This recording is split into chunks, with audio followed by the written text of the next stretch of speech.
जीवन की सच्चाई की अंतिम यात्रा करते हुए हमारे बड़े भैया स्वर्गीय रंजन कुमार जी को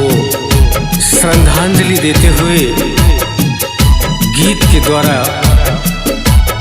ये अंतिम भेंट कर रहा हूँ।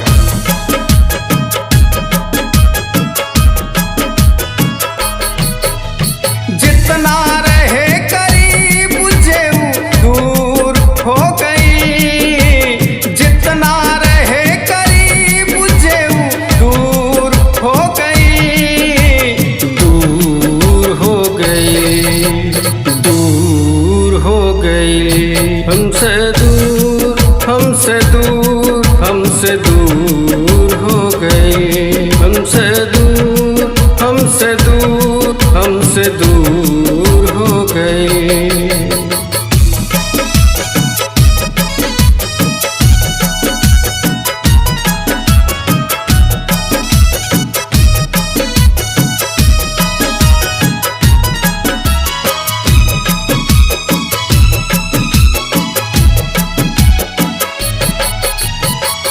सूझे न राह कौनो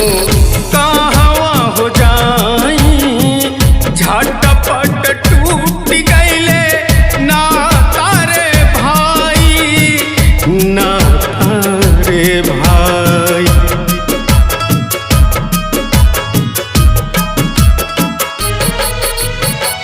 सूझे न राह कौनो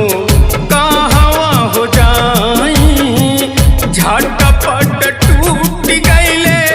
ना तारे भाई, ना तारे भाई। खेलली हो जेकरा गोदिया में अब पूर हो गई, खेलली हो जेकरा गोदिया में अब पूर हो गई, दूर हो गई, दूर हो गई, हमसे दूर, हमसे दूर, हमसे दूर हो गई, हमसे दूर, हमसे दूर, हमसे दूर हो गई।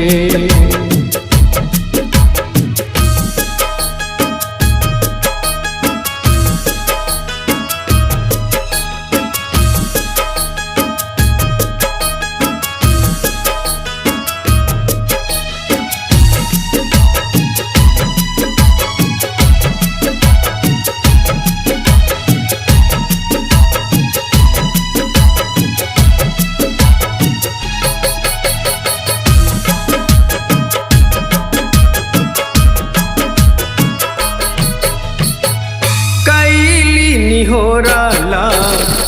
ऊपर से विधाता, कुछ दिन और रखता भाई वाला नाता, भाई वाला नाता।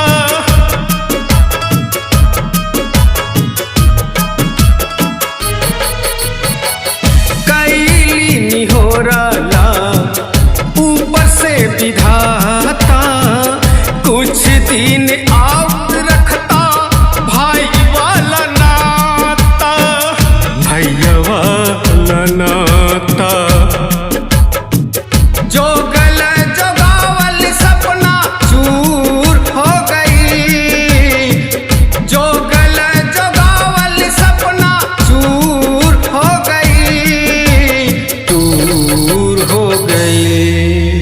दूर हो गई, हमसे दूर, हमसे दूर, हमसे दूर हो गई, हमसे दूर, हमसे दूर, हमसे दूर हो गई।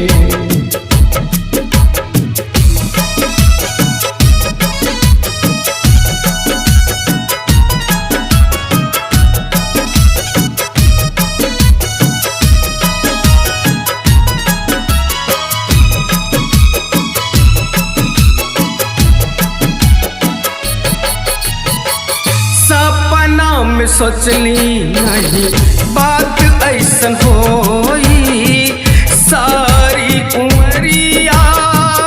आँख मोरा रोई, आँख मोरा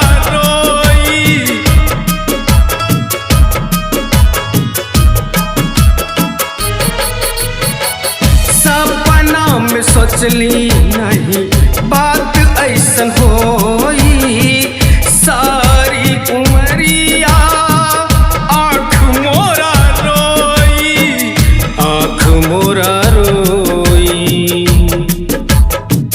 बावरा से काहो रंजन भूल हो गई बावरा से काहो रंजन भूल हो गई दूर हो गई दूर हो गई हमसे दूर हमसे दूर हमसे दूर हो गई हमसे दूर हमसे दूर हमसे दूर